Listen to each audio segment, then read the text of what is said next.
Good morning students, MKH video series में आपका स्वागत है। तो इस वीडियो में हम प्रश्नावली 1.2 जो है उसके जो हमारे पास क्वेश्चंस हैं उनको सॉल्व करेंगे। तो उनको सॉल्व करने से पहले कुछ हम उसका बेसिक सीखेंगे। इसमें हम सीखेंगे क्या? इसमें हम सीखेंगे बड़ी बड़ी संख्याओं का जोड़, घटाव, गुणा और भाग करना, और इसके साथ ही हमारे व्यवहारिक जो चीजें हैं उनके बारे में सीखेंगे। जैसे हम जो रोजमर्रा की जिंदगी में सुनते हैं किलोग्राम, ग्राम, लीटर, मिलीलीटर, और जो हमारे पास किलोमीटर है, मीटर है, इनके बारे में हम सीखेंगे कि इनको हम एक इकाई से दूसरी इकाई में किस तरह से बदलें। तो एक इकाई को दूसरी इकाई में बदलना सीखने के लिए या इनका जोड़, घटाव, गुणा और भाग करने के लिए हमें ये पता होना चाहिए कि हमारे पास जो ये मान है वो एक को दूसरे में बदलते हैं तो गुणा होता है या भाग होता है, दूसरा किस संख्या से गुणा या भाग होता है, वो चीज हम यहां पे सीखेंगे। तो पहले हम देखेंगे कि जो हमारे पास दूरी है उसमें हम किस तरह से बदलाव करते हैं। तो दूरी के लिए हमारे पास जो दूरी की इकाइयां होती हैं वो क्या होती हैं? हमारे पास किलोमीटर। दूसरी इकाई क्या होती है हमारे पास? मीटर। फिर हमारे पास क्या होती है? सेंटीमीटर। फिर हमारे पास होता है मिलीमीटर। इन इकाइयों को एक इकाई से दूसरी इकाई में बदलना सीखेंगे तो हमारे पास 1 किलोमीटर में जो मीटर होते हैं वो होते हैं 1000। 1 मीटर में जो सेंटीमीटर होते हैं वो होते हैं हमारे पास 100 सेंटीमीटर। 1 सेंटीमीटर में जो मिलीमीटर होते हैं वो हमारे पास होते हैं 10 मिलीमीटर।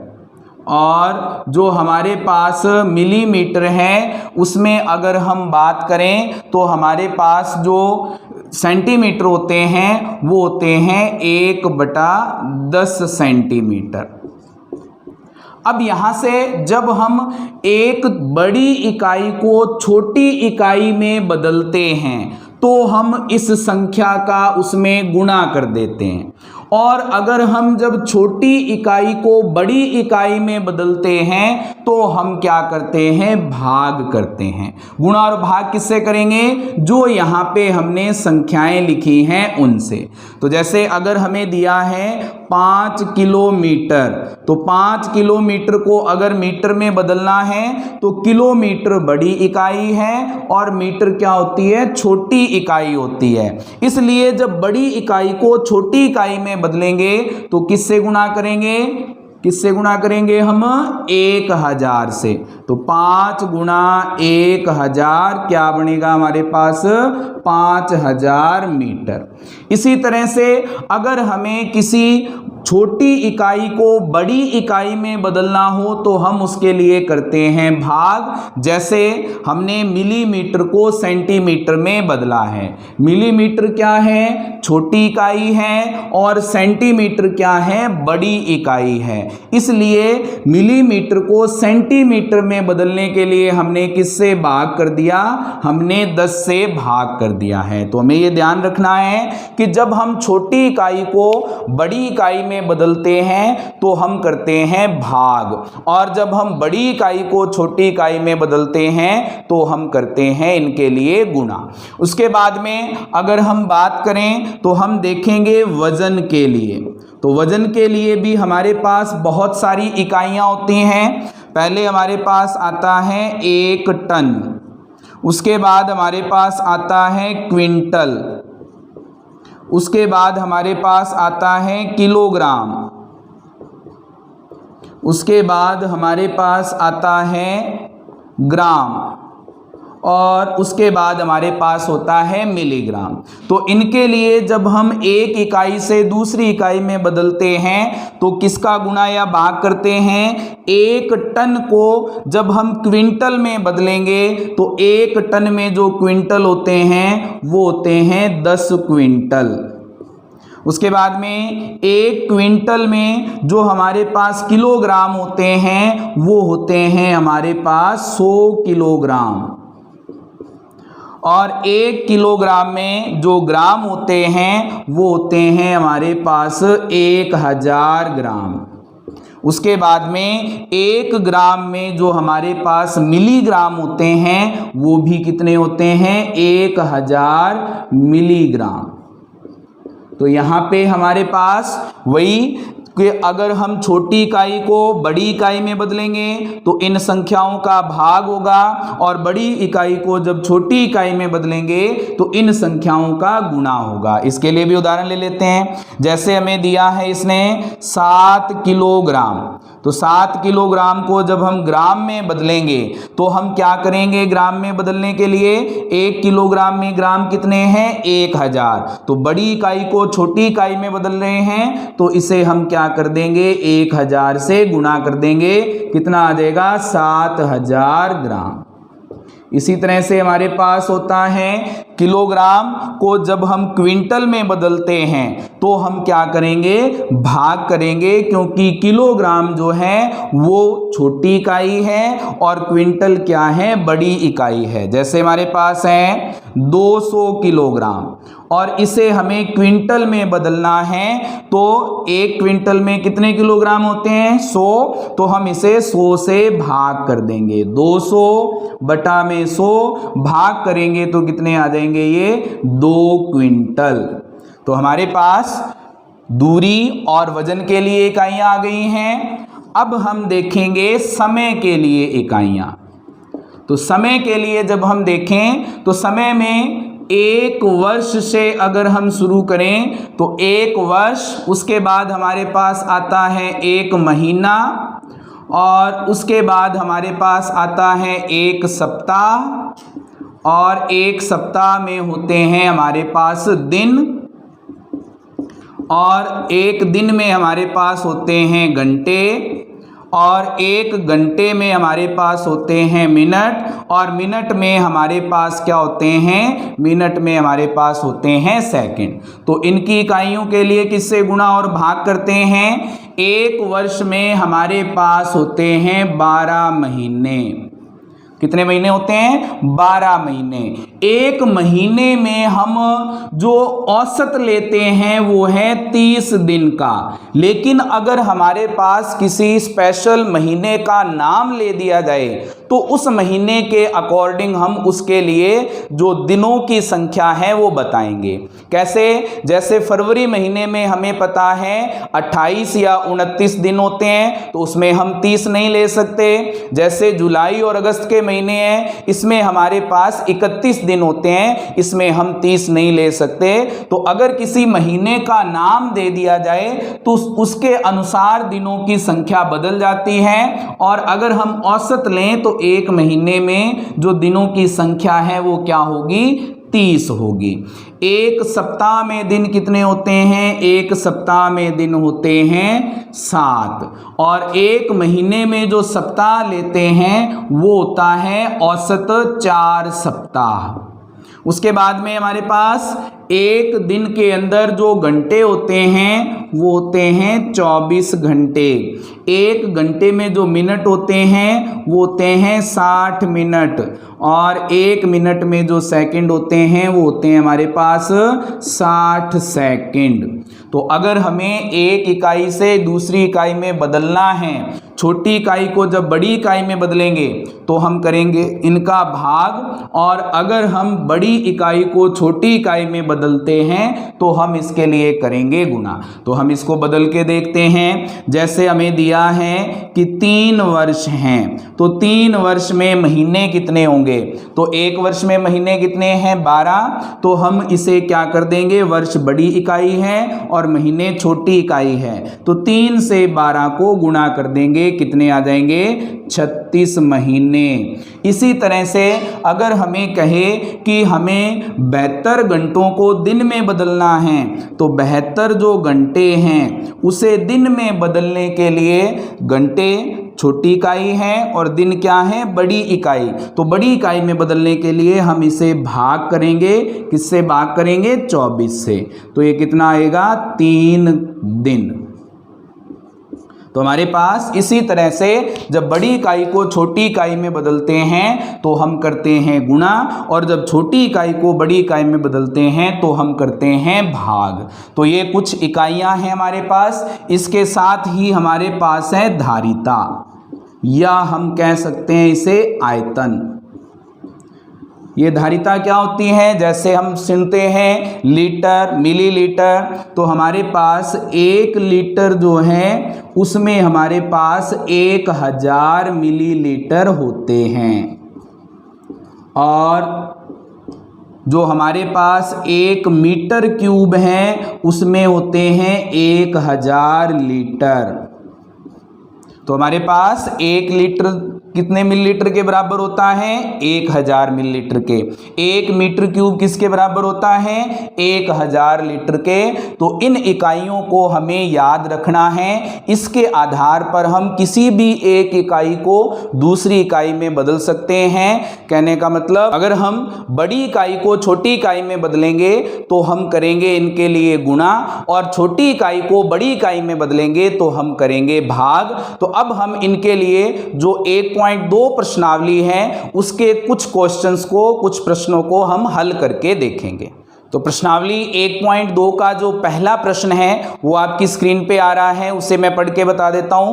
क्या कह रहा है ये कह रहा है कि किसी स्कूल में 4 दिन के लिए एक पुस्तक प्रदर्शनी आयोजित की गई। तो पुस्तक प्रदर्शनी आयोजित की गई है। पहले, दूसरे, तीसरे और अंतिम दिन खिड़की पर क्रमशः 1094, 1812, 2050 और 2751 टिकट बेचे गए। इन 4 दिनों में बेचे गए टिकटों की कुल संख्या हमें बतानी है। तो कुल संख्या बताने के लिए जहां पे हमें कुल ज्ञात करना हो, कुल का मतलब होता है कि हम उनका योग करेंगे, तो उन सभी का हमें जोड़ करना है। तो हम लिखेंगे पहले कि पहले दिन जो हमारे पास टिकटें बेची गई हैं वो कितनी हैं? 1094। तो पहले दिन बेची गई टिकटें कितनी हैं? 1094। फिर दूसरे दिन बेची गई टिकटें ये कितनी हैं? ये है हमारे पास 1812। उसके बाद में तीसरे दिन बेची गई टिकटें, तो तीसरे दिन बेची गई टिकटें कितनी हैं हमारे पास? 2050। उसके बाद में चौथे दिन जो टिकटें बेची हैं वो कितनी हैं? 2751। तो चौथे दिन बेची गई टिकटें ये कितनी हो जाएंगी? 2751। अब हमें क्या ज्ञात करना है? इन सभी का कुल ज्ञात करना है, इन सभी का जोड़ ज्ञात करना है। तो कुल बेची गई टिकटें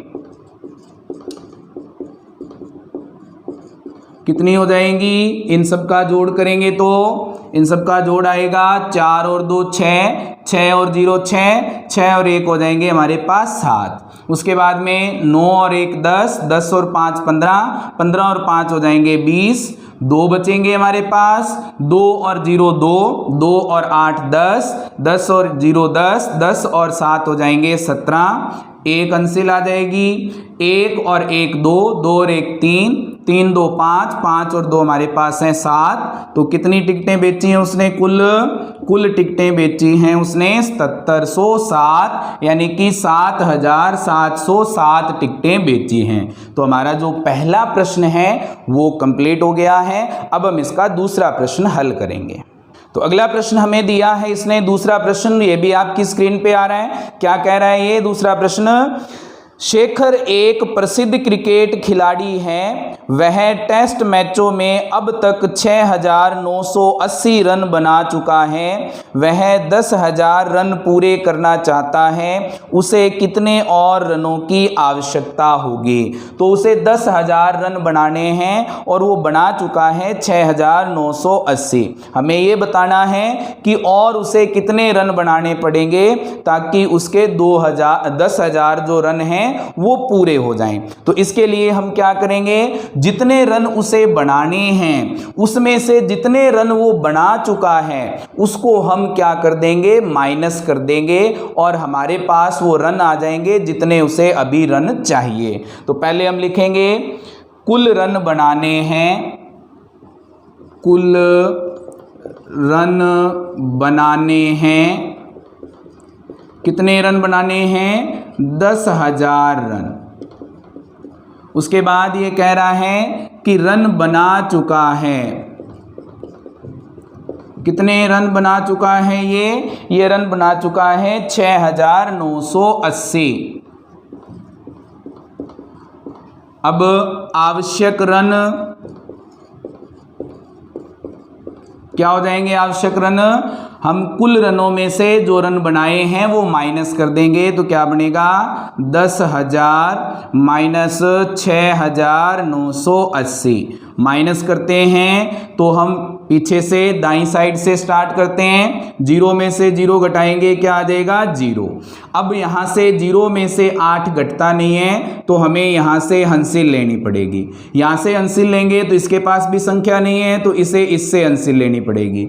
इसके पास भी संख्या नहीं है तो इसे इससे हंसिल लेनी पड़ेगी। जब ये हंसिल लेगा तो 0 था, ये क्या बन गया, 10। 10 में से 1 इसने हंसिल ले ली, यहाँ पे कितने हो गए, 10, और इसके पास कितने बच गए, 9।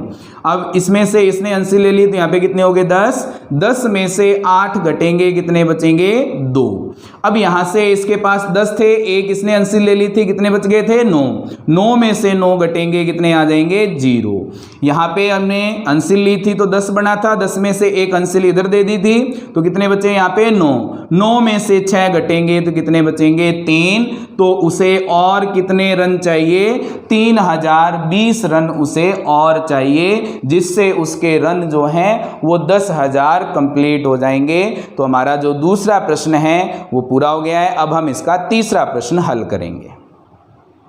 तो अगला प्रश्न हमें दिया है, तीसरा प्रश्न, ये भी आपकी स्क्रीन पे आ रहा है, इसे पढ़ते हैं पहले कि ये कह क्या रहा है। ये कह रहा है कि एक चुनाव में सफल प्रत्याशी ने 5,77,500 मत प्राप्त किए, जबकि उसके निकटतम प्रतिद्वंद्वी ने 3,48,700 मत प्राप्त किए हैं। सफल प्रत्याशी ने चुनाव कितने मतों से जीता। तो हमें ये बताना है कि जो चुनाव जीता है वो कितने ज़्यादा मतों से जीता है। तो जितने मत उसने जीतने वाले ने लिए हैं उसमें से हम जो हारने वाला है उसका निकटतम प्रत्याशी है उसके मतों को अगर हम माइनस कर दें, घटा दें, तो हमारे पास क्या आ जाएगा, वो संख्या आ जाएगी, वो मत आ जाएंगे जिससे उसने जो चुनाव है वो जीता है। तो इसके लिए हम क्या करेंगे, तो हम लिखेंगे पहले कि सफल प्रत्याशी ने कितने मत प्राप्त किए थे। तो सफल प्रत्याशी ने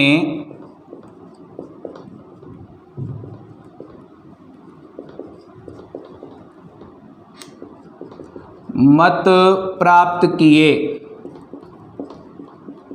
कितने मत प्राप्त किए, ये थे हमारे पास 5,77,500। उसके बाद में जो निकटतम प्रत्याशी हैं उसके मत कितने थे, निकटतम प्रत्याशी के मत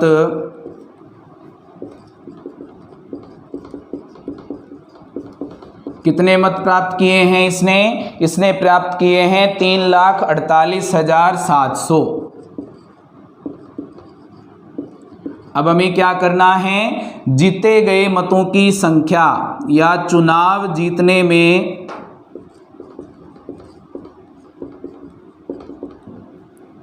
अधिक मत लिए गए,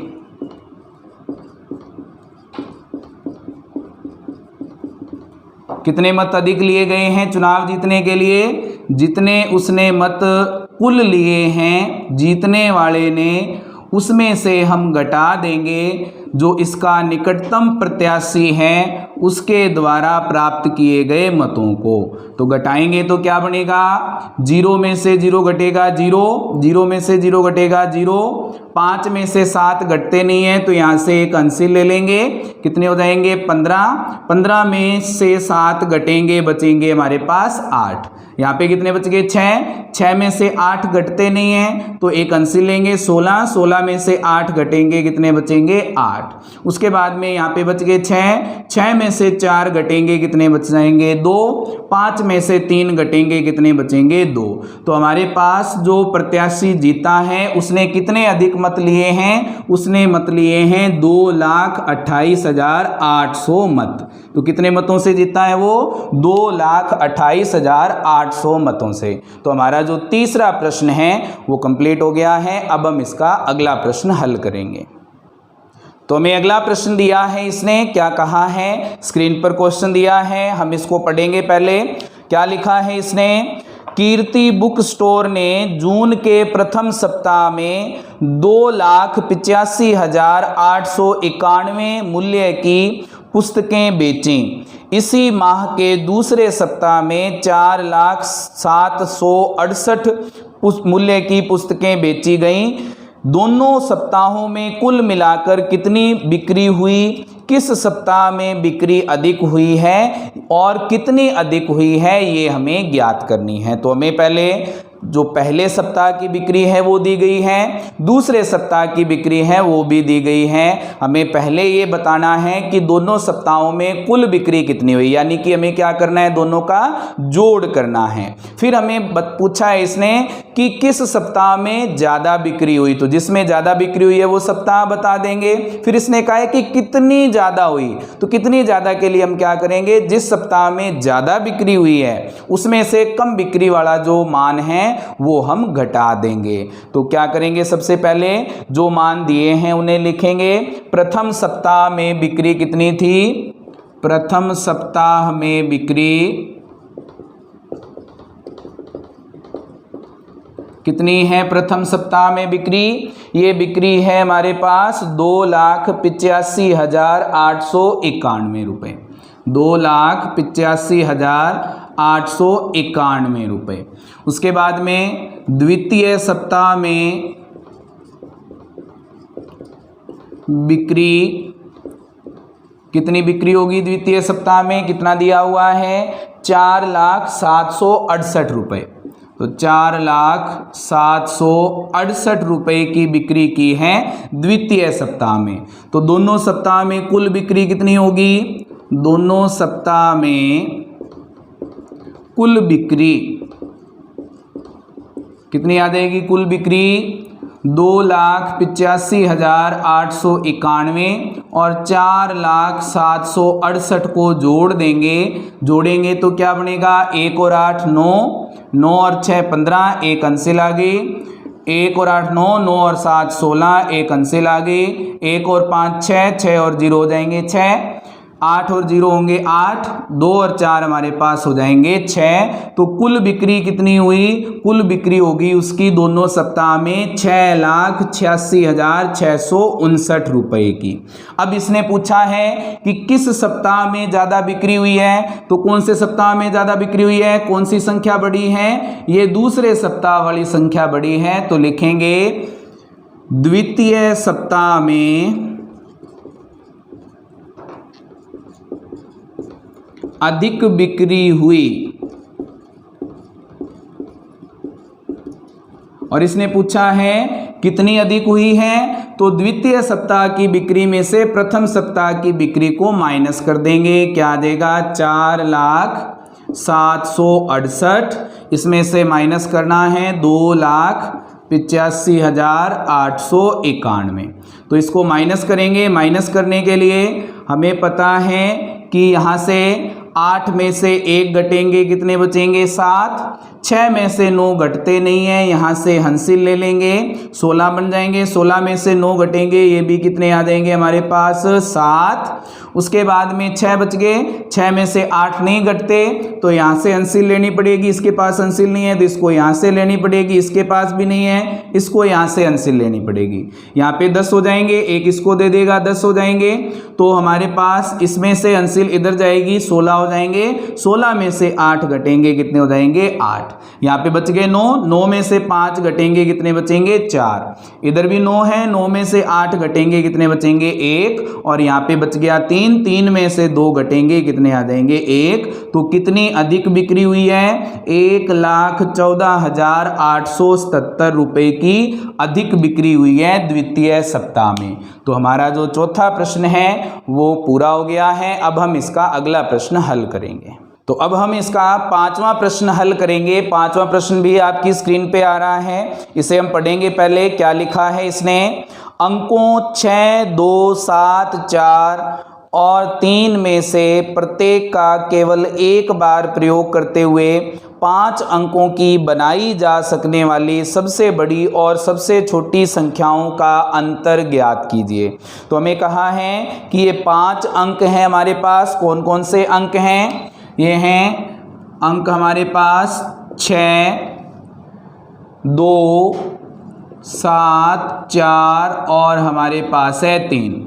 इनका उपयोग करके हमें 5 अंकों की सबसे बड़ी संख्या और सबसे छोटी संख्या ज्ञात करनी है। तो हमें पता है सबसे बड़ी संख्या अगर हमें ज्ञात करनी है तो इन्हें हमें क्या करना पड़ेगा, सबसे पहले सबसे बड़ा अंक, फिर उससे छोटा अंक, फिर उससे छोटा अंक, फिर उससे छोटा अंक और लास्ट में क्या आ जाएगा, सबसे छोटा अंक आ जाएगा। यानी कि हमें इन अंकों को आरोही क्रम में करना पड़ेगा तो हमारे पास सबसे बड़ी संख्या आ जाएगी। तो हम लिखेंगे सबसे बड़ी संख्या क्या बन जाएगी हमारे पास, सबसे बड़ी संख्या, सबसे बड़ा अंक क्या है 7, फिर उससे छोटा 6, फिर उससे छोटा है हमारे पास 4, फिर हमारे पास है 3 और उसके बाद है 2। उसके बाद में इसने कहा है सबसे छोटी संख्या।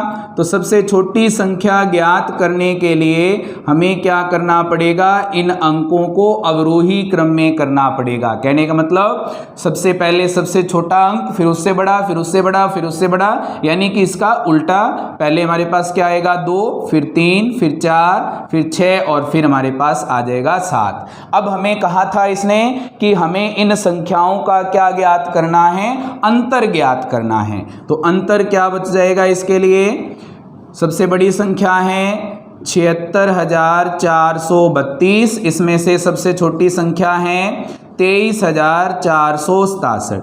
घटाएंगे इसको, क्या बनेगा, 2 में से 7 घटते नहीं है, इधर से हमें हंसिल लेनी पड़ेगी।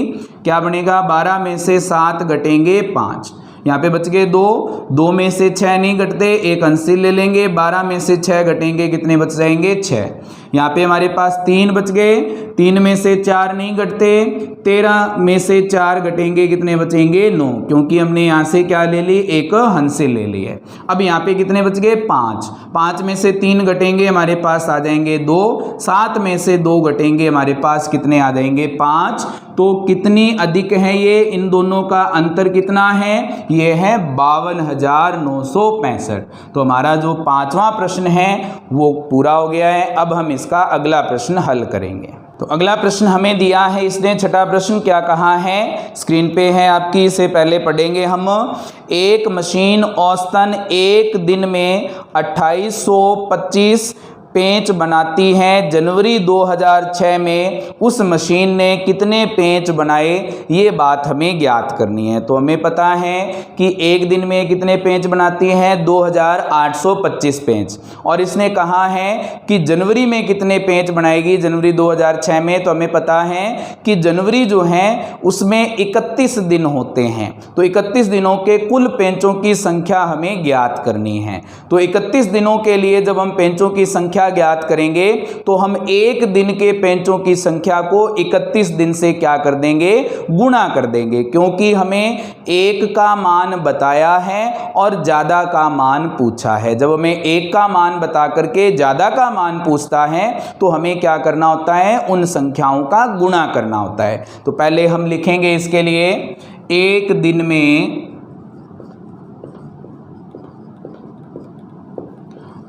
बनाए गए पेंच कितने हो जाएंगे हमारे पास, 2825।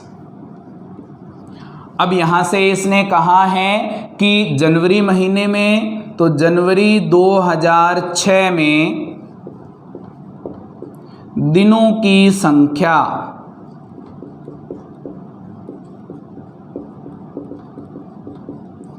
कितनी हो जाएगी? दिनों की संख्या 31। तो जनवरी 2006 में बनाए गए कुल पेंच कितने हो जाएंगे? 2825 गुणा में हमारे पास आ जाएगा 31। तो इनको गुणा करेंगे, एक को 5 से गुणा किया 5, एक को 2 से गुणा करेंगे 2, एक को 8 से गुणा करेंगे 8, एक को 2 से गुणा करेंगे 2, 3 से 5 को गुणा करेंगे 15, एक बचेगा, 3 को 2 से गुणा करेंगे 6, एक जुड़ जाएगा 7, 3 को 8 से गुणा करेंगे 24, 2 अंशिल आएगी, 3 को 2 से गुणा करेंगे 6, 6 में 2 जोड़ देंगे, कितने हो जाएंगे हमारे पास? 8। इन सभी को जोड़ेंगे, 5, 2 और 5 7, 8 और 7 15, एक बचेगा, 3 और 4 कितने हो जाएंगे? 7, और यहाँ पे हमारे पास आ जाएगा 8। तो जनवरी महीने में उसने कुल कितने पेंच बनाए? ये बनाए हैं 87,575 पेंच। तो हमारा जो छठा प्रश्न है वो पूरा हो गया है। अब हम इसका अगला प्रश्न हल करेंगे। तो हमें अगला प्रश्न दिया है इसने, 7वां प्रश्न आपकी स्क्रीन पर है, इसे हम पढ़ेंगे। पहले क्या दिया है इसने? एक व्यापारी के पास 78,592 रुपए थे। उसने 40 रेडियो खरीदने का ऑर्डर दिया और प्रत्येक रेडियो का मूल्य 1200 रुपये था। इस खरीदारी के बाद उसके पास कितनी धनराशि शेष बचेगी? तो हमें ये बताना है कि जो उसके पास कुल धनराशि थी उसमें से 40 रेडियो खरीदने के बाद उसके पास कितनी धनराशि बचेगी। इसके लिए हमें क्या करना पड़ेगा? इसके लिए जो 40 रेडियो हैं उनकी कुल कीमत हमें निकालनी पड़ेगी, और वो कुल कीमत हमें क्या करना पड़ेगा? जो कुल रुपए हैं उसके पास उसमें से हमें घटाना पड़ेगा। तो पहले हम लिखेंगे व्यापारी के पास कुल रुपए हैं, व्यापारी के पास कुल रुपए हैं। कितने रुपए हैं कुल? इसके पास हैं 78,592 रुपए। रेडियो कितने खरीदे हैं इसने? रेडियो खरीदे, कितने रेडियो खरीदे हैं? 40। एक रेडियो की कीमत कितनी है? एक रेडियो की कीमत ये कितनी है? ये है 1200 रुपये। तो 40 रेडियो की कीमत कितनी हो जाएगी? 40 रेडियो की कीमत क्या करना पड़ेगा? एक की कीमत बताई हुई है, 40 की हमें ज्ञात करनी है, ज़्यादा की पूछ रहा है तो हम गुणा करेंगे। तो क्या करेंगे? 1200 गुणा हमारे पास 40, गुणा करेंगे क्या बनेगा? 0 से गुणा करेंगे, ये सारे क्या आ जाएंगे? 0। गुणा 4 से गुणा करेंगे, 4 को 0 से गुणा किया 0, 4 को 0 से गुणा करेंगे 0, 4 को 2 से गुणा करेंगे 8, 4 को 1 से गुणा करेंगे 4। इनको जोड़ देंगे, 0 0 0 0 और 8 हो जाएंगे 8, और 4 कितने हो जाएंगे हमारे पास? 48,000 रुपये। तो उसने 40 रेडियो कितने में खरीद लिए? 48,000 रुपये में खरीद लिए। कुल रुपए थे 78,592 रुपये। तो शेष रुपए कितने बचे? खरीदारी के बाद शेष बचे रुपए कितने हैं? ये हमारे पास थे पहले 78,592 रुपये, इसमें से 48,000 रुपये माइनस हो जाएंगे। कितने बच गए? 2 में से 0 घटेंगे तो 2, 9 में से 0 घटेंगे 9, 5 में से 0 घटेंगे 5, 8 में से 8 घटेंगे 0, 7 में से 4 घटेंगे 3। तो हमारे पास कितने रुपए आ गए? 30,592 रुपये। तो उसके पास शेष रुपए कितने बच गए? 30,592 रुपये। तो हमारा जो 7वां प्रश्न है वो पूरा हो गया है। अब हम इसका अगला प्रश्न हल करेंगे। तो हमें अगला प्रश्न दिया है इसने, 8वां प्रश्न जो आपकी स्क्रीन पे आ रहा है। पहले हम इस प्रश्न को समझेंगे कि ये क्या कह रहा है। एक विद्यार्थी ने 7,236 को 56 के स्थान पर 65 से गुणा कर दिया है। उसका उत्तर सही उत्तर से कितना अधिक था ये हमें बताना है। तो ये बताने के लिए इसने संकेत दिया है कि दोनों गुणा करना आवश्यक नहीं है। तो इसके दो तरीके हैं। एक तो तरीका ये है कि हम दोनों का अलग अलग गुणा करें। 7236 को पहले 56 से गुणा करें और फिर हमें उसे 65 से गुणा करें, और 65 से गुणा करने के बाद जो मान आएगा उसमें से 56 से गुणा किए गए मान को घटा दें। एक तो तरीका ये है। दूसरा तरीका ये है कि हम इसको एक साथ लिखें और इनके लिए हम उभयनिष्ठ संख्या निकाल करके उसे हल कर लें। तो उभयनिष्ठ संख्या वाला आसान है, तो हम उभयनिष्ठ संख्या वाला जो हल है वो हल करेंगे। तो इसने क्या कहा है, संख्या थी हमारे पास, संख्या है 7236। अब इसे गुणा किया है इसने 56 और 65 से। तो इसने गुणा करना था 56 से, गुणा कर दिया 65 से, तो हमारे पास अंतर कितना आएगा। पहले हमें गुणा करना है 7236 को 65 से, क्योंकि 65 बड़ी संख्या है तो मान अधिक आएगा। इसमें से हम घटा देंगे 7236 गुणा में 56। तो 7236 को 65 से गुणा करके हमने इसमें से घटा दिया 7236 को 56 से गुणा करके। अब इन दोनों संख्याओं में देखें तो उभयनिष्ठ संख्या हमारे पास क्या आ रही है, ये आ रही है 7236। अंदर क्या बचेगा 65 और इधर से हमारे पास क्या बच जाएगा 56। अब उभयनिष्ठ लेने के बाद 65 में से 56 घटाएंगे तो हमारे पास कितना बचेगा, ये बच जाएगा हमारे पास 9। तो 9 से इसे गुणा कर देंगे। 9 से गुणा करेंगे तो क्या आएगा, 9 छिक 54, 5 बचेंगे, 9 तिया 27 और 5 कितने हो जाएंगे 32, 3 बचेंगे, 9 दूनी 18 और 3 कितने होंगे 21, 2 बचेंगे, 9 7 63 और 2 कितने हो जाएंगे 65। तो हमारे पास आंसर कितना आ गया 65,124। तो उन दोनों में अंतर कितने का था 65,124 का। तो हमारा जो 8वां प्रश्न है वो कंप्लीट हो गया। अब हम इसका अगला प्रश्न हल करेंगे। तो अगला प्रश्न हमें दिया है इसने 9वां प्रश्न जो आपकी स्क्रीन पर है। क्या दिया है पहले क्वेश्चन को समझेंगे। एक कमीज सीने के लिए 2 मीटर 15 सेंटीमीटर कपड़े की आवश्यकता होती है। 40 मीटर कपड़े में से कितनी कमीजें सी जा सकती हैं और कितना कपड़ा शेष बचेगा, ये हमें ज्ञात करना है। तो हमें क्या करना पड़ेगा, सबसे पहले हमें दिया है कि एक कमीज सीने के लिए जो कपड़ा लगता है वो दिया हुआ है। फिर हमें कहा है कि कुल कपड़ा इतना है। तो जब हमारे पास एक कपड़े की एक कमीज के लिए कपड़ा दिया हुआ है और जो कुल कपड़ा दिया है उसके लिए हमें क्या करना है, कुल कपड़े में एक कमीज में जितना कपड़ा लगेगा उसका हमें करना है भाग, जिससे हमारे पास कमीजों की संख्या आ जाएगी जितनी कमीजें सी जा सकती हैं। उसके बाद जो हमारे पास शेषफल बचेगा वो हमारे पास कपड़ा आ जाएगा जिसके अंदर हमारे पास कमीज नहीं बनेगी और वो शेष कपड़ा है। तो उसके लिए सबसे पहले हमें दिया है कि कुल कपड़ा है 40 मीटर। तो हमारे पास कुल कपड़ा जो है वो लिखेंगे पहले। तो कुल कपड़ा ये है हमारे पास 40 मीटर। तो इसे आसान बनाने के लिए मीटर को किस में बदल देंगे, सेंटीमीटर में बदल देंगे। और हमें पता है मीटर बड़ी इकाई है और सेंटीमीटर छोटी इकाई है। तो इसे हम किससे गुणा करेंगे, 1 मीटर में कितने सेंटीमीटर होते हैं 100 सेंटीमीटर। तो इसे हम गुणा कर देंगे 100 सेंटीमीटर से, कितना आ जाएगा 4000 सेंटीमीटर। तो कुल कपड़ा कितना है 4000 सेंटीमीटर। एक कमीज में कपड़ा कितना लगता है, एक कमीज में कपड़ा लगता है, कितना कपड़ा लगता है एक कमीज में 2 मीटर और हमारे पास है 15 सेंटीमीटर। 2 मीटर और 15 सेंटीमीटर। तो जो हमारे पास सेंटीमीटर है उसे तो हम सेंटीमीटर में रख लेंगे, मीटर को हम बदल देंगे सेंटीमीटर में। मीटर बड़ी इकाई है, सेंटीमीटर छोटी इकाई है, तो इसे हम 100 से गुणा कर देंगे और इसमें जुड़ जाएगा 15। कितने हो जाएंगे, 2 को 100 से गुणा करेंगे तो 200 प्लस 15 जुड़ेंगे कितने हो जाएंगे 215 सेंटीमीटर।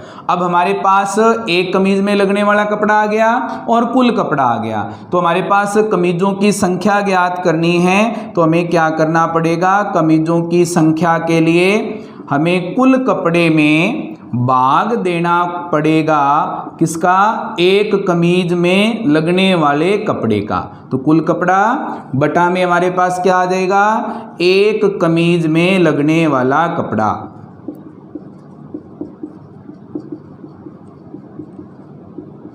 तो क्या आएगा हमारे पास, यहां से मान रखेंगे तो कुल कपड़ा कितना है 4000 सेंटीमीटर, और एक कमीज में कितना कपड़ा लगता है 215 सेंटीमीटर। तो हमें भाग देना है 4000 में 215 का। तो भाग करेंगे यहाँ पे 4000 में भाग करेंगे 215 का, तो पहले ये भाग जाएगा एक पर, कितना आ जाएगा 215, घटाओ करेंगे 10 में से 5 घटेंगे 5, 9 में से 1 घटेगा 8, 3 में से 2 घटेंगे 1, ऊपर से हमारे पास आ जाएगा 0। अब ये जो हम भाग करेंगे ये भाग जाएगा 8 पर, तो 8 से गुणा करेंगे, इसे कितना आ जाएगा 8 5 40, 4 बचेंगे, 8 और 4 हमारे पास हो जाएंगे 12, 1 बचेगा, 8 दूनी 16 और 1 17, कितना आ जाएगा 0, 5 में से 2 घटेंगे 3, 8 में से 7 घटेगा 1। तो कुल कितनी कमीजें बन सकती हैं, ये कमीजें बन सकती हैं 18, और शेष कितना बच जाएगा, ये बचेगा हमारे पास 130। तो हम लिख देंगे अतः 18 कमीजें बनने के बाद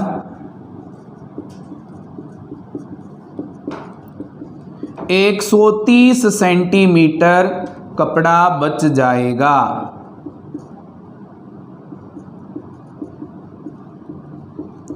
तो हमारा जो 9वां क्वेश्चन है वो कंप्लीट हो गया। अब हम इसका अगला प्रश्न हल करेंगे। तो अगला प्रश्न जो हमें दिया है स्क्रीन पर है, पहले हम इसे पढ़ेंगे कि ये क्या कह रहा है। प्रश्न नंबर 10 हमें दिया है, इसने दवाइयों को बक्सों में भरा गया है और ऐसे प्रत्येक बक्से का भार 4 किलोग्राम और 500 ग्राम है। एक वैन जो 800 किलोग्राम से अधिक का भार नहीं ले जा सकती में ऐसे कितने बक्से लादे जा सकते हैं। तो हमें कुल वजन जो वैन उठा सकती है वो दिया हुआ है और एक बक्से का वजन दिया हुआ है। इसमें हमें ये बताना है कितने बक्से हम भर सकते हैं। तो एक बक्से का जो वजन है उसका हम भाग कर देंगे वैन जितना वजन उठा सकती है उसमें। तो इसके लिए हमारे पास जो दिया है वो हम पहले लिखेंगे। क्या दिया है इसने, वैन वजन उठा सकती है, कितना वजन उठा सकती है 800 किलोग्राम। तो इसे ग्राम में बदल देंगे पहले। 1 किलोग्राम में ग्राम कितने होते हैं, 1 किलोग्राम में ग्राम होते हैं 1000। किलोग्राम बड़ी इकाई है, ग्राम छोटी इकाई है, इसलिए हम 1000 से इसे कर देंगे गुना। तो कितना आ जाएगा 8 लाख ग्राम। अब इसने कहा है कि एक बक्से का जो वजन है वो कितना है, एक बक्से का वजन ये हमारे पास है 4 किलोग्राम और 500 ग्राम। तो हमारे पास है 4 किलोग्राम और 500 ग्राम। तो ग्राम को ग्राम में रख लेंगे, किलोग्राम को ग्राम में बदल देंगे। इसके लिए 1000 से गुणा कर देंगे, कितना आ जाएगा 4 को 1000 से गुणा करेंगे तो 4000 प्लस हमारे पास क्या है 500, दोनों जुड़ेंगे कितने हो जाएंगे 4500 ग्राम। अब हमें क्या करना है, बक्सों की संख्या ज्ञात करने के लिए जो कुल वजन है उसमें एक बक्से के वजन का भाग देना है। तो बक्सों की संख्या कितनी आ जाएगी, बक्सों की संख्या कुल वजन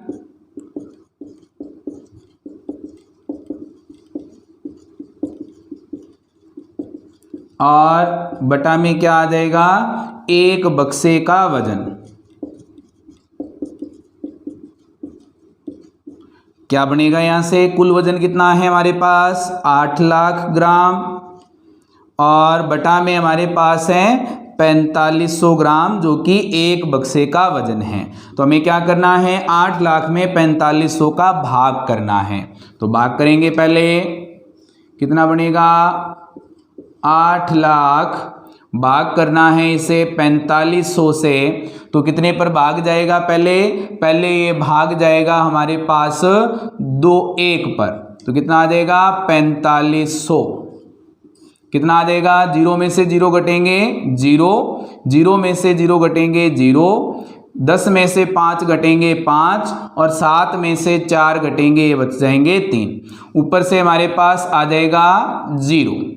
अब हमारे पास कितने हो गए 35,000, भाग देना है 4500 से, तो अब की बार ये भाग जाएगा 7 पर। तो कितना आ जाएगा, 7 को 0 से गुणा किया 0, 7 को 0 से गुणा करेंगे 0, 7 को 5 से गुणा करेंगे 35, 3 बचेंगे, 7 चौका 28 और 3 हमारे पास हो जाएंगे 31। कितना बचेगा, 0 में से 0 घटेगा 0 और 0 में से 0 घटेगा 0, 0 में से 5 घटते नहीं है, अंशिल लेंगे, 10 में से 5 घटेंगे, हमारे पास आ जाएंगे 5, 4 में से 1 घटेगा 3, 3 में से 3 घटेंगे 0।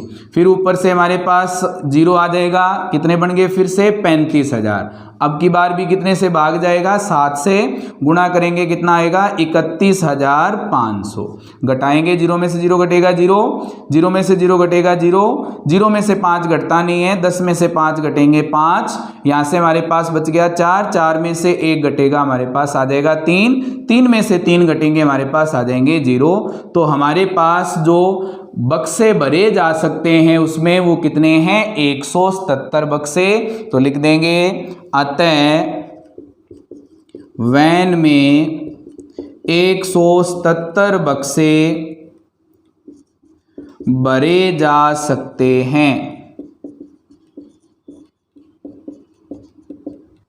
तो हमारा जो 10वां प्रश्न था वो पूरा हो गया है। अब हम इसका अगला प्रश्न हल करेंगे। तो हम इसका अगला प्रश्न हल करेंगे। अगला प्रश्न आपकी स्क्रीन पे है, इसे हम पढ़ेंगे। 11वां प्रश्न, एक स्कूल और किसी विद्यार्थी के घर की बीच की दूरी 1 किलोमीटर 875 मीटर है। प्रत्येक दिन यह दूरी 2 बार तय की जाती है। 6 दिन में उस विद्यार्थी द्वारा तय की गई कुल दूरी हमें ज्ञात करनी है। तो इसके लिए इसने कहा है कि एक विद्यार्थी के लिए स्कूल से उसके घर की जो दूरी है वो है हमारे पास 1 किलोमीटर और 875 मीटर, और इसको आने जाने में वो 2 बार तय करता है। तो हमें ये बताना है कि 6 दिन में वो कुल कितनी दूरी तय कर लेगा। इसके लिए हमें क्या करना पड़ेगा, हमें 1 दिन में तय की गई कुल दूरी ज्ञात करनी है, और उसके बाद में हमें 6 दिनों में तय की गई कुल दूरी ज्ञात करने के लिए 1 दिन की दूरी से हमें इसे गुणा कर देना है। तो क्या बनेगा, यहां से सबसे पहले लिखते हैं कि स्कूल से घर की दूरी, क्या बनेगा, स्कूल से घर की दूरी कितनी है, 1 किलोमीटर 875 मीटर। तो 1 किलोमीटर और 875 मीटर। तो पहले तो इसे हम मीटर में बदल लेंगे। 1 किलोमीटर में मीटर कितने होते हैं, 1 किलोमीटर में मीटर होते हैं 1000। 1000 से गुणा कर देंगे, प्लस में कितने आ जाएंगे 875। कितना बनेगा, 1 को 1000 से गुणा करेंगे तो 1000 प्लस 875 जुड़ेंगे, कितने हो जाएंगे 1875 मीटर। तो एक बार में वो कितनी दूरी तय करता है, 1875 मीटर। 2 बार में या एक दिन में तय की गई दूरी कितनी हो जाएगी, 2 गुणा 1875, कितना बनेगा, जोड़ेंगे तो 2 को 5 से गुणा करेंगे 10, 1 बचेगा, 14 और 1 15, 1 बचेगा हमारे पास, 8 दूनी 16 और 1 17, 1 बचेगा, 2 और 1 3। तो कितनी दूरी तय करता है वो एक दिन में, 3750 मीटर। तो अब हमें पूछा है 6 दिनों के लिए, एक दिन की हमने निकाल ली, ज्यादा दिनों की ज्ञात करनी है तो गुणा कर देंगे। 6 दिन में तय की गई कुल दूरी कितनी हो जाएगी, 6 गुणा में 3750 गुणा करेंगे। 6 को 0 से गुणा करेंगे 0, 6 को 5 से गुणा करेंगे 30, 3 अंशिल आ जाएगी। 6 को 7 से गुणा करेंगे 42 और 3 हो जाएंगे 45, 4 अंशिल आ जाएगी। 6 को 3 से गुणा करेंगे 18, 4 जुड़ जाएंगे, कितने हो जाएंगे 22। तो वो कितनी दूरी तय करता है, 22,500 मीटर। और जब हम इसे किलोमीटर में बदलेंगे तो हम क्या लिखेंगे, इसे 22,000 को लिख देंगे हम 22 किलोमीटर, क्योंकि 1 किलोमीटर में 1000 मीटर होते हैं और 500 मीटर वैसे के वैसे ही। तो उसके द्वारा 6 दिनों में कुल दूरी जो तय की गई वो कितनी है, 22 किलोमीटर और 500 मीटर। तो हमारा जो 11वां प्रश्न है वो पूरा हो गया है। अब हम इसका अगला प्रश्न 12वां प्रश्न हल करेंगे। तो अगला प्रश्न हमें दिया है, इसने 12वां प्रश्न स्क्रीन पे है आपके। पहले हम इस क्वेश्चन को पढ़ते हैं कि क्या कह रहा है। ये कह रहा है एक बर्तन में 4 लीटर 500 मिलीलीटर दही है। तो कितना दही है, 4 लीटर और 500 मिलीलीटर। 25 मिलीलीटर धारिता वाले कितने गिलासों में इसे भरा जा सकता है। तो धारिता वाला जो बर्तन है वो कितनी धारिता वाला है, 25 मिलीलीटर धारिता वाला। हमें इसके लिए ये ज्ञात करना है कि इससे इस धारिता वाले कितने गिलास भरे जा सकते हैं या कितने बर्तन हम इससे भर सकते हैं। तो इसके लिए हमें क्या करना पड़ेगा, कुल जितना दही है उसमें एक बर्तन की धारिता का हम क्या कर देंगे, भाग कर देंगे। तो हमारे पास उन बर्तनों की संख्या आ जाएगी। तो सबसे पहले लिखेंगे हमारे पास कुल दही कितना है। कुल दही है हमारे पास 4 लीटर और 500 मिलीलीटर। 4 लीटर और 500 मिलीलीटर। अब यहां से लीटर को किस में बदलेंगे, मिलीलीटर में। लीटर, 1 लीटर में मिलीलीटर कितने होते हैं, 1000। लीटर बड़ी इकाई है, मिलीलीटर छोटी इकाई है। तो 1000 से क्या कर देंगे, गुणा कर देंगे, प्लस में क्या आ जाएगा 500। 4 को 1000 से गुणा करेंगे 4000 प्लस 500, जोड़ेंगे इनको कितने आ जाएंगे 4500 मिलीलीटर। तो हमारे पास कुल दही कितना है 4500 मिलीलीटर। एक बर्तन की धारिता कितनी है, एक बर्तन की धारिता ये है हमारे पास 25 मिलीलीटर। हमें ज्ञात करना है फिर बर्तनों की संख्या। तो बर्तनों की संख्या क्या हो जाएगी हमारे पास, बर्तनों की संख्या बराबर कुल दही बटा में आ जाएगा एक बर्तन की धारिता। कुल दही कितना है हमारे पास 4500 मिलीलीटर। एक बर्तन की धारिता कितनी है 25 मिलीलीटर। 4500 में हमें भाग देना है 25 का। तो 4500 में हम भाग देंगे 25 का। सबसे पहले भाग जाएगा 1 पर, कितने बचेंगे हमारे पास 20। ऊपर से 0 आ जाएगा, क्या बनेगा हमारे पास 25 8 200। यहाँ से ऊपर से हमारे पास क्या आएगा 0 और भाग नहीं जा रहा, इसलिए यहाँ पे क्या आ जाएगा 0। तो हमारे पास कितने बर्तन भरे जा सकते हैं, इससे बर्तन भरे जा सकते हैं 180। तो लिख देंगे अतः 180 बर्तन 25 मिलीलीटर धारिता वाले भरे जा सकते हैं। तो हमारा जो 12वां प्रश्न है वो कंप्लीट हो गया है। इसके साथ ही हमारी जो प्रश्नावली 1.2 है वो पूरी हो गई है। उम्मीद है कि आपको ये वीडियो पसंद आई होगी और इसके आगे के क्वेश्चन देखने के लिए हम नेक्स्ट वीडियो देखेंगे। Thank you.